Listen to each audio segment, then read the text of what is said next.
농한기에 접어들어 한가해진 여자는 뜨개질을 할 참인가 보았다. 그젯밤에도 여자는 바느질을 해야 되니 아이에게 실패를 찾아오라고 했다. 여자가 갈무리에 뒀을 그것이 눈에 쉽사리 보이지 않았다. 둔 곳을 말해주지 않고 일부러 시험을 하듯 찾아내라고만 하니 집안 곳곳을 뒤지고 다니며 용기들을 쏟아 엎어놓고 찾아보아도 물건은 눈에 띄지 않았다. 여자는 본인이 직접 물건을 간수해두고도 기억을 하지 못했다. 그럴 때마다 물건 찾는 일을 아이에게 떠넘겨버리곤 했다. 물건을 찾아놓기 전까지 절대로 잠을 잘 수 없다며 아이를 달달 볶았다. 여자가 그런 식으로 아이를 잠재우지 않은 것이 한두 번이 아니었다.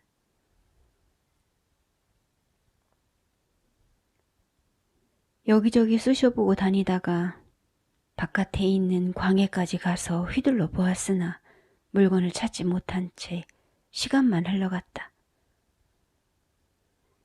자정이 넘어가자 아이의 눈이 가물가물 감겨내렸다. 시간이 흘러 새벽달이 뜰 쯤이 되었는데도 아이는 물건을 찾아놓지 못했다. 실패를 찾느라고 거의 잠을 자지 못한 아이가 아침이 되자 정신이 나간 모습을 하고 마루로 나왔다. 학교에 가려고 신발을 찾아 꿰는데 바닥이 빙글 돌았다. 그렇게 이틀이 지나고 이번에는 여자가 뜨개질 동구리를 찾아내라며 또다시 성화를 부렸다. 여자는 뜨개질을 잘했다. 아기자기하고 여성스러운 것들을 좋아했다. 하지만 삶이 편안하게 흘러가지 않아서 그런 것인지 여자는 자주 아이를 매질했고 잠을 재우지 않았다. 이것을 하라는 여자의 지시를 듣고 아이가 하면 여자는 신경질을 부렸고 저것을 하라는 분부를 듣고 아이가 하면 여자는 분노를 터뜨렸다. 여자가 불어 매질거리를 찾기 위해 트집을 잡는 것 같아 아이는 언제 어떻게 꼬투리가 잡힐지 조마조마했다. 아이가 뜨개질 동구리를 찾아오자 여자의 손놀림이 바빠졌다. 실과 바늘이 점점 짜임새 있는 형상을 만들어갔다.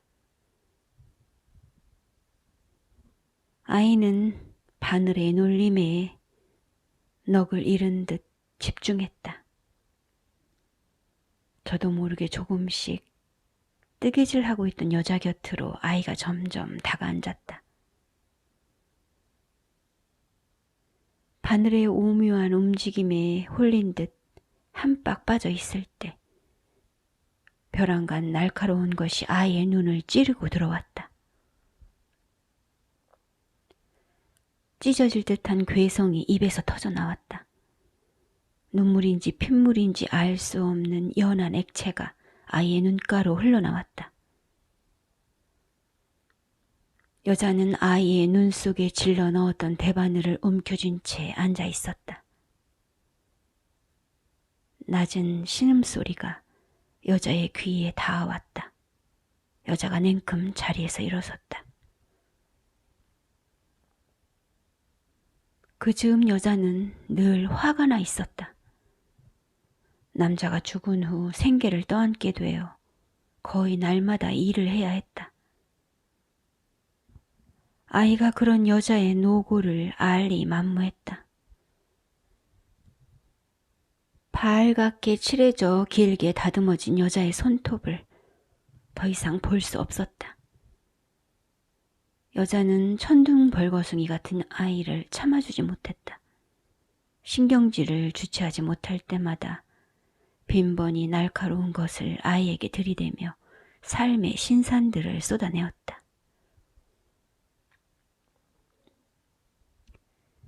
방학을 맞은 아이가 방바닥에 엎드려 숙제를 하고 있었다.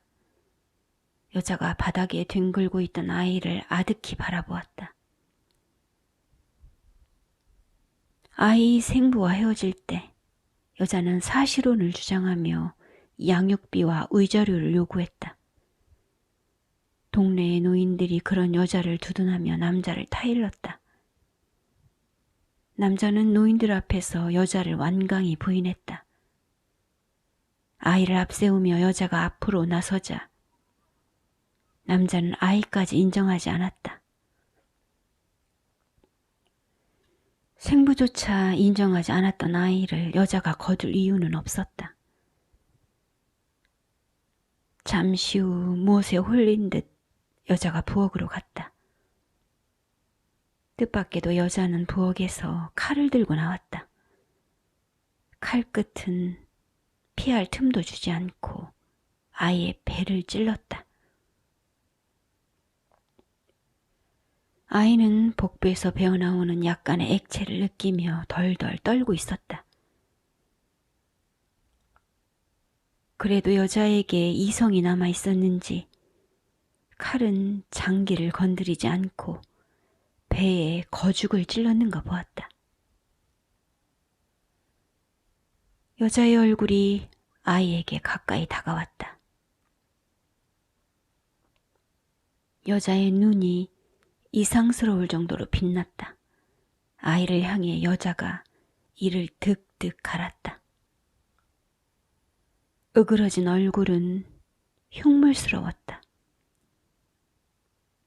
여자가 아이에 대한 혐오를 여과 없이 드러냈다. 난 공부를 하지 못했는데 넌 왜 공부를 해? 나는 뼈가 빠지게 일하는데 넌 뭐 하고 있는 거야? 당장에 남의 집에 식모라도 가서 돈을 벌어다가 네 동생을 책임져야 될 것 아니야. 지금까지 먹이고 입혔으면 너도 나를 위해 뭔가를 하란 말이야. 아이는 한 손으로 배를 움켜잡고 다른 한 손으로는 머리를 가려보려 애를 썼다. 훔켜잡힌 머리가 옷장 모서리와 벽을 향해 번갈아 내찌어지는 것을 막아보려고 안간힘을 쓰고 있었다. 그 후 아이는 몸져 누워 있었으나 병원에 가지는 않았다. 배의 상처는 차츰 아물어가는데 어지럼증과 욕지기가 멈추지 않았다.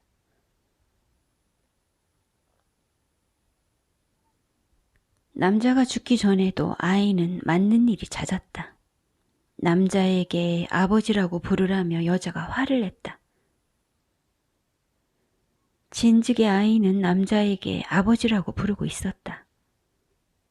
여자는 남자에게 무엇인가를 절실하게 원하는 것 같았으며 남자가 없이는 아무것도 하지 못할 것처럼 조급을 떨었다. 친자식이 아닌 아이가 남자에게 기꺼울리만은 없을 터였다. 그런데도 여자는 아이를 자꾸 남자 앞에 들이대었다. 철딱서니 없는 아이는 생각 없이 까불고 큰 소리로 웃으며 천진하게 굴었다. 그럴 때마다 여자는 인상을 찌푸렸다. 안전함이 없는 아이를 가르친다고 여자가 소리를 꽥꽥 내지르다가 가르침이 통하지 않는 것 같으면 막무가내로 손을 뻗어 아이의 뺨을 후려쳤다. 매로 쓸만한 아무 것이나 찾아보다가 뾰족한 것이 손에 잡히면 그것으로 아이를 내려 찢기도 했다. 상황을 제어하지 못하는 남자가 슬쩍 자리를 뜨면 여자는 매질을 시작했다. 매질은 아이의 머리에서 피가 흘러 이마 위로 번져 내릴 정도가 되면 멈추었다.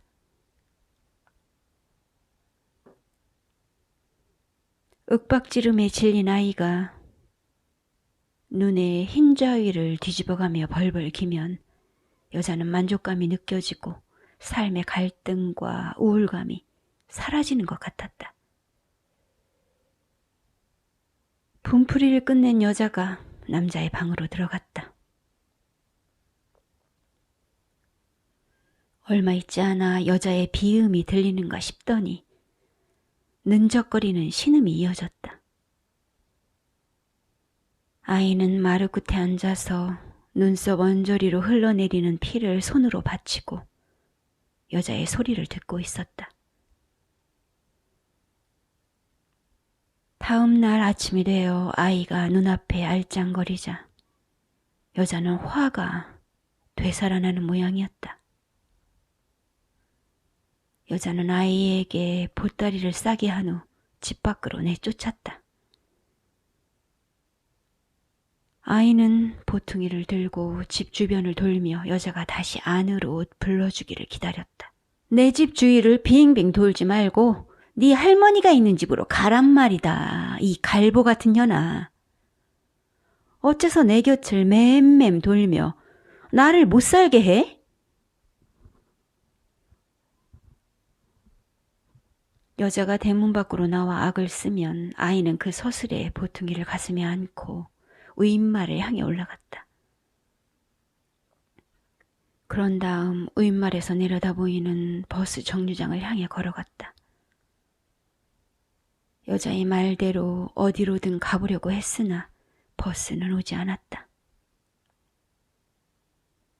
동네 어귀로 아이가 다시 들어섰다. 우인마를 올라 동네 사람들이 쳐다보는 것을 애써 외면하며 다시 아랫말로 내려갔다.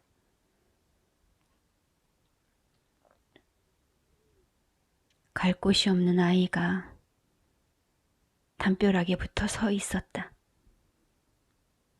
여자의 목소리가 대문간 근처까지 묻어나오면 아이는 담벼락에서 얼른 몸을 뗐다.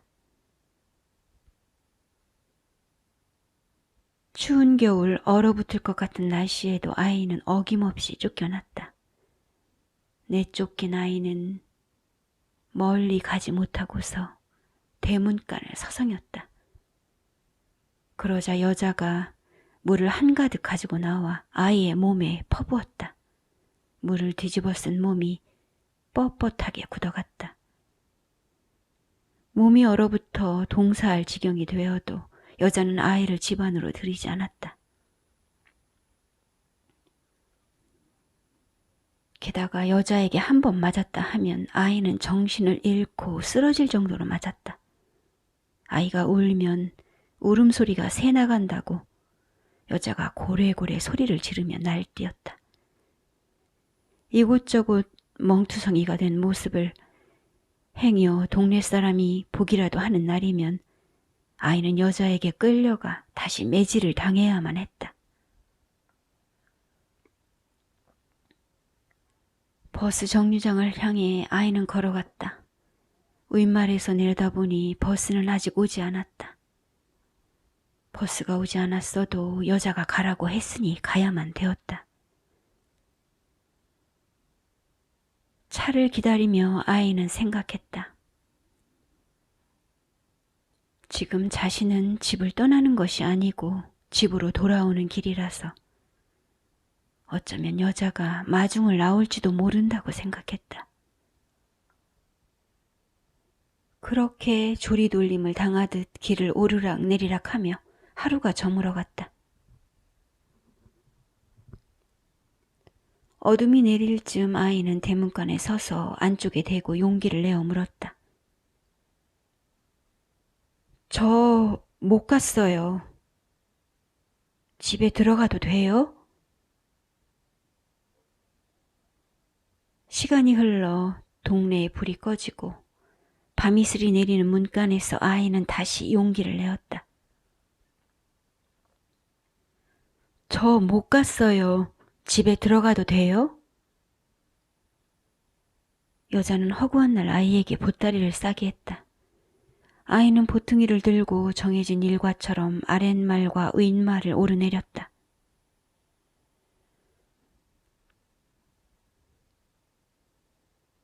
봄이 오자 면장집에 잔치가 있었다. 동네 아낙들이 너나 할 것 없이 모여 기름내를 풍기며 음식을 지지고 묻히고 끓이느라 정신이 없었다. 전날부터 일찌감치 먹을거리를 해놓았는데도 잔칫날이 되자 다른 지역 사람들까지 와서 한 상 차려라 두 상 차려라 하는 통에 음식이 모자랐다. 손님을 치러내느라 부엌을 넘어 마당가에도 솥을 걸었다. 안악들은 번철에 볶아내거나 부치는 일을 종일토록 했다. 부산한 하루가 가고 해가 기울 무렵 동네 안악들은 잔치집 주변에서 어슬렁거리고 있던 아이들을 불렀다. 두툼한 고기 산적과 코가 쌓은 홍어 무침과 마요네즈에 버무린 과일과 국수가 올라간 상에 아이들이 빙 둘러앉았다. 음식을 다 먹은 첫 무더기들이 가고 다시 한떼거리 아이들이 오로로 몰려와 상이 나오기를 기다렸다. 안악들은 아이들 사이에 제 자식이 섞여 있었으므로 정성껏 상을 차렸다. 무지개떡과 흙탕물이 곱게 든 약식과 깨강정을 상에 올리고 목 넘김이 퍽퍽할까봐 감주도 곁들여 주었다. 아이도 그 사이에 끼어앉아 오강사탕을 집어먹었다. 살이 쳐놓은 국수가 떨어져서 새로 삶으려면 좀 기다려야 했다. 동네 아낙 하나가 국수를 기다리며 앉아있던 아이를 발견했다. 그가 옆에서 국수 웃기를 추리고 있던 다른 아낙에게 고시랑거리며 말을 건넸다. 저 애가 데려왔다는 그 애야? 달고 들어와 사느라고 어미가 애먹겠군. 생긴 게 얌통머리 없어 보이는 데다 눈을 뽀얗게 뜨는 것이 밉상이구먼. 질질 흘리며 먹는 품도 구접스럽고. 둥그렇게 둘러치고 앉아 눈을 말똥거리며 앉아있던 아이들에게 안악은 마른 국수를 한 그릇씩 돌렸다. 그러나 아이만은 국수를 받지 못했다. 육수를 다시 내고 국수를 삶을 때까지 기다리라고 안악이 아이에게 말했다. 동네 아이들은 국수 그릇에 머리를 박고 건더기를 모두 건져 먹은 후에 남은 국물을 후룩 마셨다. 국수를 못 받은 아이는 먹음직스러운 국수 가닥을 힐끔거리며 입맛을 다졌다. 다식 몇 개를 주머니에 훔쳐두던 동네 애 하나가 국수를 마냥 기다리고 있던 아이를 향해 들으라는 듯 영악스런 한마디를 흘렸다. 경술년 8월 9일생은 사주가 안 좋대. 인복이 없어서 외로운 팔자래. 또 다른 동네 애가 아이를 슬쩍 둘러보고는 아는 척을 했다. 쟤가 그렇대? 밤톨만한 것들이 사주 보는 집에 다녀온 어른들처럼 닥쳐올 재앙을 미리 점치는 그럴싸한 점술가처럼 현실감 있는 목소리를 아이에게 겨누었다. 동네 아이들은 어디서 주워들은 소리를 맹랑하게 잘도 읊어댔다. 인덕이 없어서 고달픈 사주라는 말은 이미 아이도 여자로부터 귀에 딱지가 않도록 들은 얘기였다. 싹수가 노래서 앞날에 낀 액을 피하기 어려울 것이라는 아이에 대한 예언도 여자가 일상적으로 씹어뱉던 사주 안에 있었다. 국수를 다 먹은 동네 아이들이 한둘씩 자리를 털고 일어났다. 아이는 혼자서 상을 차지하고 앉아 음식을 기다리는 것이 굽제였다. 얼떨결에 아이도 동네 애들을 따라 일어섰다.